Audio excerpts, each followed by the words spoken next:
Thank you so much for joining us for All Angles. I'm Dion Jackson Miller. Reports of a multi-million-dollar fraud at SSL and resulting questions about regulation of that institution and of the sector have been making the headlines for some days now in Jamaica. In today's program, we are going to be taking you through exactly what has happened so far, where are we now, what happens next, and importantly, what does all this mean for you? Remember, our hashtag is TVJ All Angles. You can WhatsApp us as well. Our WhatsApp line is 3810072. That's 876-3810072. Give us your first name, give us your general location.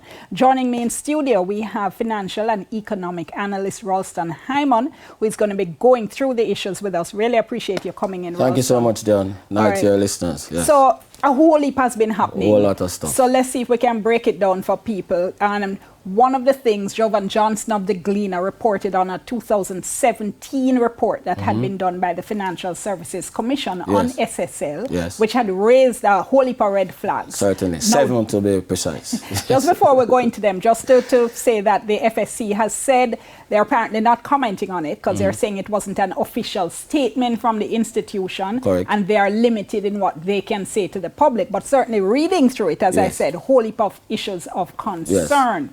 And this is one of the things that came out in the report, that SSL, under its present management, has displayed a culture of non-compliance and mismanagement of client funds. That alone raises red Certainly. flags. But by way of a historical background, we just want our listeners to understand that the FSC was created in 2001 by the former Finance Minister, Dr. Omar Davies, after the financial sector meltdown, which started just as innocently as this with Blaze Trust and Merchant Bank in 1994.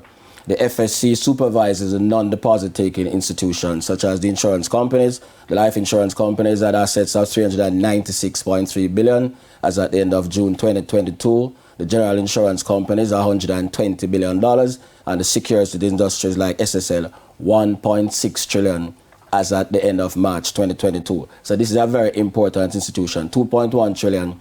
That's like 85% of GDP it supervises. So this is a very, very important institution whose credibility is of paramount importance to the stability of the financial system. And one of the critical reasons why the regulation is so important here is that in terms of the commercial deposit-taking institutions, have deposit insurance. So we have up to 1.2 million covering our deposits there, up from 600,000, which is where we started.